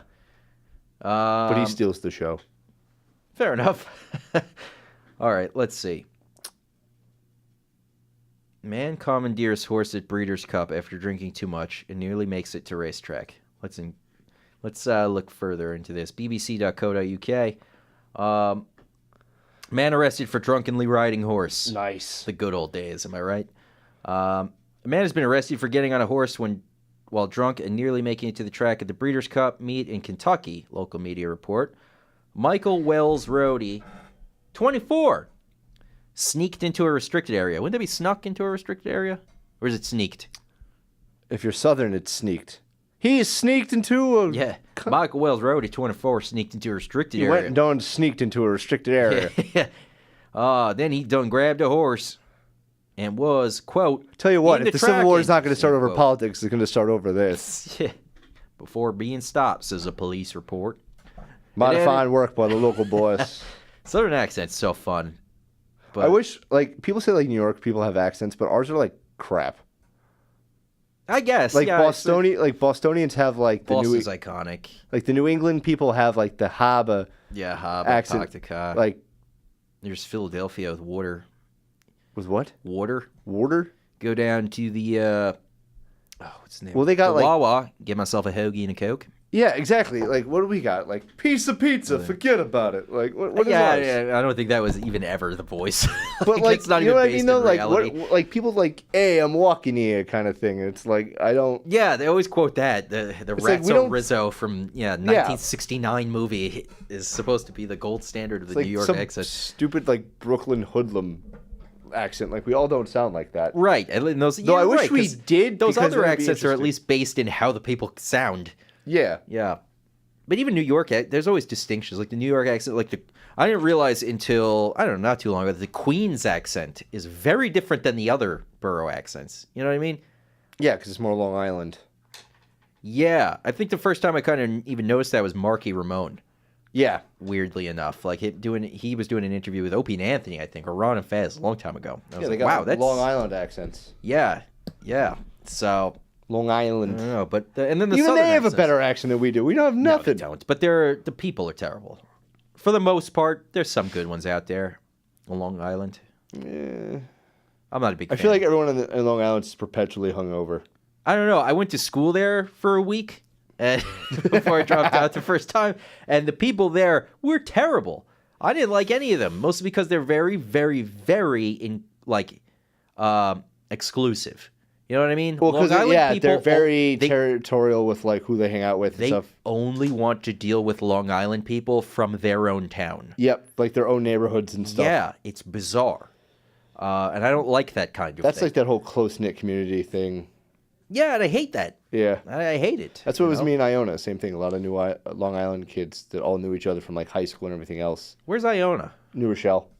Okay. I don't know. I always think every New York college that's not in the city is somewhere hours upstate. Some of them are. Most of them are. Yeah. I don't know. I don't know where New Paltz is on a map. I would think north, a couple hours. North? No, it's only 40 minutes from here. I don't know which direction I would North. be going in. You're going north. There's that one. Oneonta, I would have thought upstate. Long 5 Island, hours. turns out. Oneonta's upstate. Stony Brook is what I'm thinking. You're then. thinking of Stony I'm Brook. thinking of Stony Brook. Because I was thinking Stoneyonta, but there's Stony Brook also. Yes. So. Like I said, I've been to Oneonta. It took me 5 hours. It wasn't in Long Island. Yeah.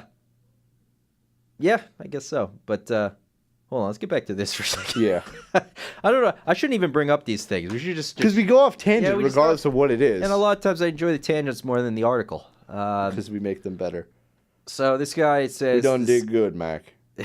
this 24-year-old under the influence of alcoholic beverages, loud and disorderly when asked to dismount. The $6 million Breeders' Cup Classic was won by Accelerate at Churchill Downs. Enable, ridden by Frankie Dettori, won the Breeders' Cup Turf Race to become the first horse to win both the Breeders' Cup fixture and the Prix de l'Arc de Triomphe. I don't know. Too French. According to the report in the Kentucky Herald Leader, Wells Rohde has been charged with alcoholic intoxication in a public place and disorderly conduct and is scheduled to appear in court on Monday. Will the horse testify against him? I don't know, but I hope so. Because this will not stand.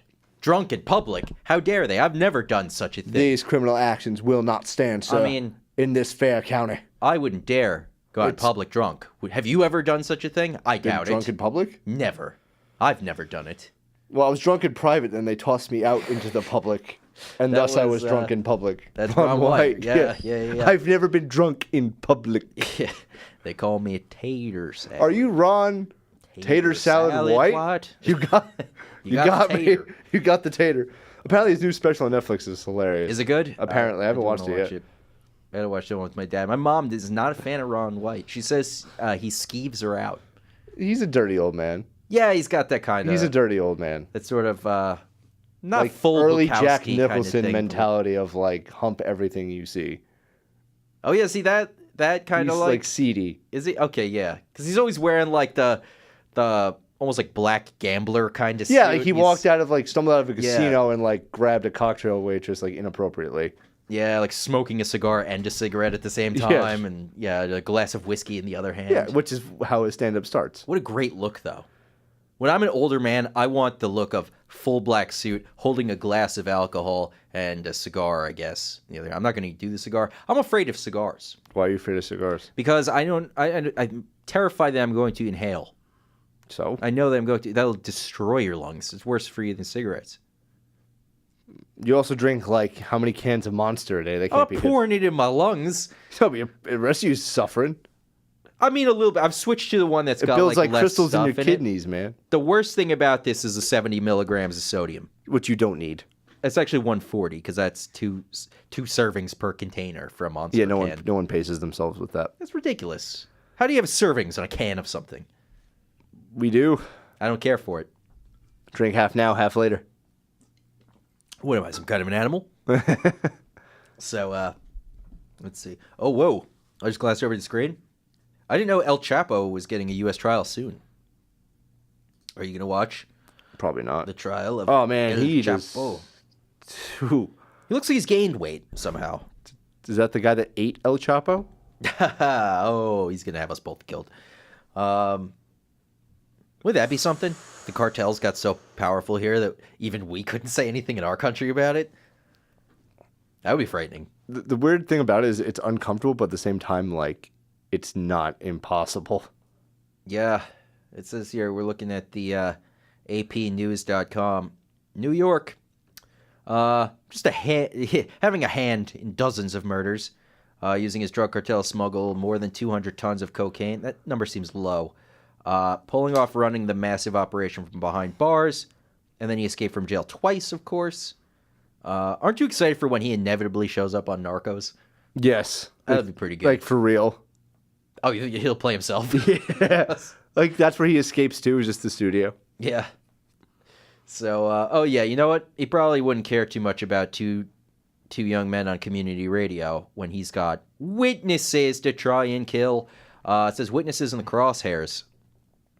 Prosecutors say that he was in the habit of ordering the killings of anyone who got in his way during his heyday in Mexico as boss of the Sinaloa cartel. In his way now is a lineup of government witnesses who survived the wave of violence, expected to give details about the ruthless way he kept power for 20 years in the cutthroat world of international drug trafficking. I didn't know he was in power for 20 years. Yeah. Then 200 tons of coke is way too low a number.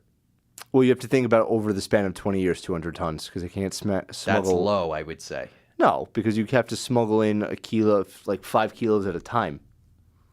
Maybe they had multiple people going across the border both ways every day. But you can't store that many at a time. I don't know. It seems low. For 20 years, 200 tons of coke, that seems very low. That's 100 tons of cocaine every 10 years. So how many is that every year? Like, God, I'm going to really do math with drugs right now. Drug math. Drug math. This is why I'm not a cartel leader. How much did I just This put is out? the reason. The reason. I'm not so good at counting the We just the shipped coke. how much? Where? I didn't even know we had that much. Who's taking inventory? Kill them at once. I would love that. Oh, God, I wish I could remember that. Yeah, Don Knotts as Ed Doherty in Yeah. Counting the Coke. Oh, golly. I didn't think we had that much. So, You're telling me this isn't artificial sweetener? I thought this was a Splenda factor. all right, looking back at this, though, it says they got to fortify the courthouse. I didn't even think about that. Bomb-sniffing dogs, all kinds of stuff. And then, yeah, we got Whitey Bulger also. Talk about it. You know, he was found dead in prison earlier this week.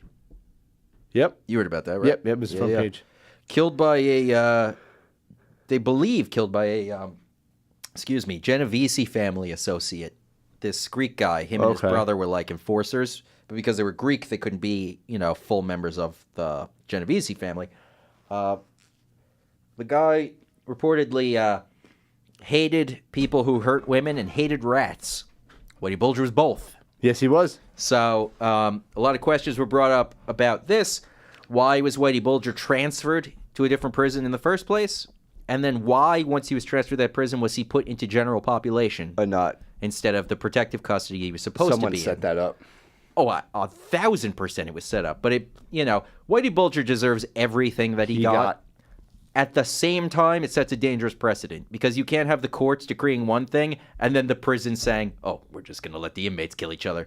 Well, I think that's because of the prison society and how it, like, wardens and stuff have to become sort of like their own gods, kind of. Sort of, but you can't. You can't, but the problem is that it's the government's fault the prisons have gotten that way. Oh, yeah, they need to be fixed for sure. So the government's not going to solve it because the government's what's causing it. Yeah, I don't know. It's also these private prison things. It's too much. The prison stuff is too much. Yeah. It's got to be fixed. It has to be fixed. And how about we give felons the right to vote once they serve their time? If you've served your time in full, you don't get the right to vote? I disagree with that. I think if you commit a heinous crime, then you forfeit your rights of a human being. All right, let's say it's a heinous crime, but how about these and we'll say it, predominantly young black males going to pot possession, doing prison time for minor drug offenses. Drug offenses is one thing. Well, I say like moral isn't even the right thing, but from sort of like the precedent for pot possession has to be changed. Those laws have to be changed. The federal government and state governments are not on the same page with all that yet. No, no. But also, if the law changes, not necessarily those men are going to be freed.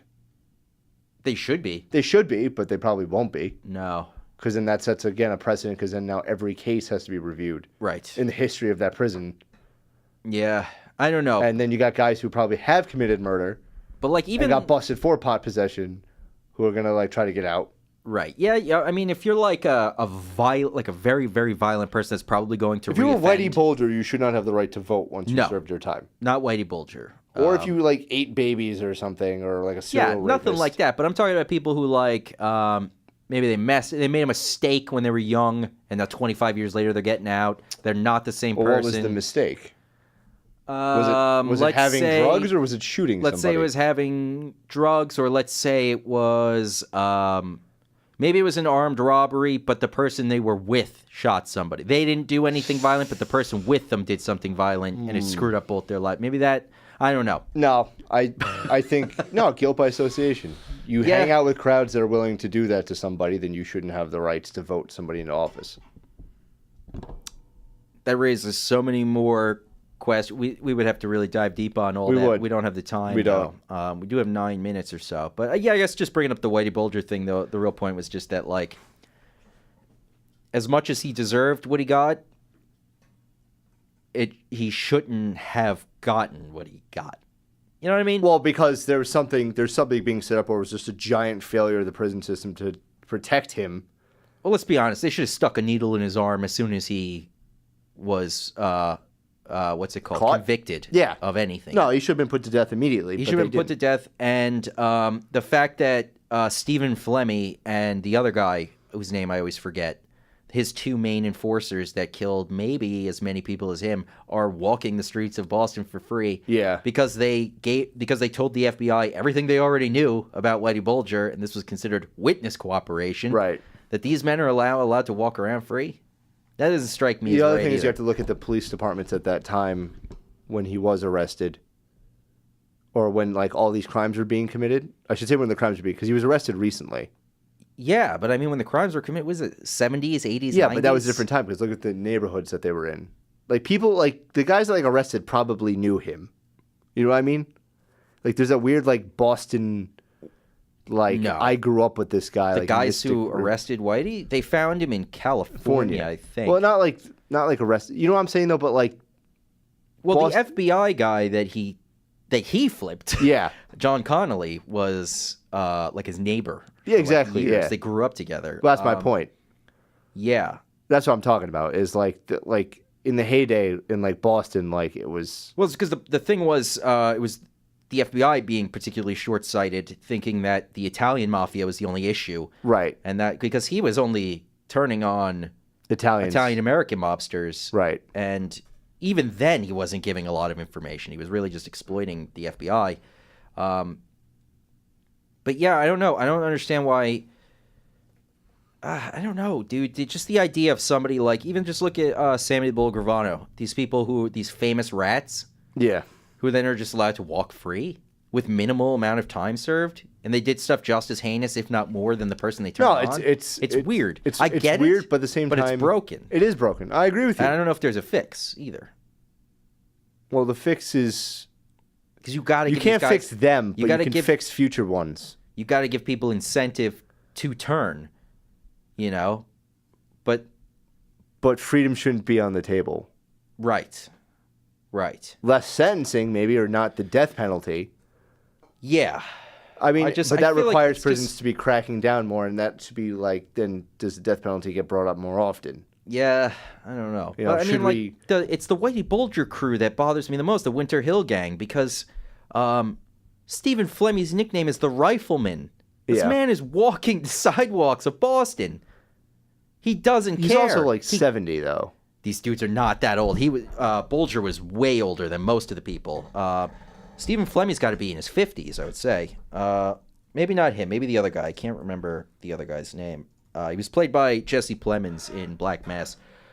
Stephen Flemy's 84. That's what I mean. He was not a good example. Winter Hill Gang, where is the guy's name that I'm looking for? Buddy McLean, Howie Winter. Whitey Bulger. Let's see if we can find his associates somewhere here. God, I wish I could... You know what? Let me just go to the Black Mass page because they only put the important people in the movie. That was a good movie. It was pretty good. My nose is running. No, you're not going to get disgustingly. You're not going to get that. What? Oh, you just got Black Mass. Oh man. Well, my nose is. God, we need tissues in this studio. Enough is enough. If I'm coming in here and the equipment's not broken, there's no anything else. I don't know. I'm getting all ranty. Where the hell? Kevin Weeks. That's at 62 years old. Even 62 to be walking around after, But you know how much money it would be a waste to just keep an old man like that, like, locked up? He was indicted on 29 counts of racketeering under RICO. He got 5 years in prison. Racketeering, narcotics trafficking. He also killed people. It's a weird precedent, to be honest, because it's... Stephen Flemmi. I don't know. Here's Stephen Flemmi's murder victims. That's a lot. That's a lot. Other victims has its own thing. They are alleged to have statutorily raped numerous underage girls, some as young as 13 during the 70s and 80s, deliberately getting them hooked on heroin, then sexually exploiting them for years. This man's allowed to walk around free because he told on Whitey Bulger, who everybody already was aware of was a scumbag. Right. But my point would be that you have to fix the system so that those guys who are in jail now for possession, minor possession, would have to be let out, and the guys like this would have to be kept in. But there's no way to fix that now. I'm a little. Well, what are you talking about exactly? I'm saying that there's nothing you can do about this now. It's just that the guys are walking around. I think the system's broken and needs to be fixed, but there's no way to fix it now because there's too much damage already done. Okay. Oh, wait a second. I might have just been yelling about something that's not true. Is Flemmi in jail? I'm reading. 2003, he knew he was at the end of his tether. Some intern informer disclosed enough information to send Flemmi to prison for life, possibly send him to death. He pled guilty in October. It's suggested he's being held under an alias to protect him from reprisals. But is he in prison? It's not saying, because he's not on the list of... Because he turned state's evidence. But he's not on the list of inmates, the locator, so that means the FBI doesn't have him listed as an inmate. Okay. Do you know who played him in the movie? Who was it? Rory Cochrane. Oh, that guy. That's Slater from Dazed and Confused. Yep. That's crazy. But, yeah, I don't know, man. Maybe Stephen Flemmi is in jail. Maybe I'm thinking something. But there are members of Whitey Bulger's crew who were because gang members they were all over the interviewed country on like the local news in Boston when he got arrested and stuff. It's ridiculous that these guys are allowed to. And Sammy Bull Gravano, Joe Valachi, all these dudes, man. I mean, it's crazy. I agree. It's just that you can't, do anything about it now. They're all old men. You would have been able to have done it like years ago. Yeah. Yeah. I don't know. Joey Martirano did 12 years in prison. He was a notorious contract killer. Yeah. Oh, Stephen. Oh, okay. No, Stephen Flemmi is in prison for life. Good.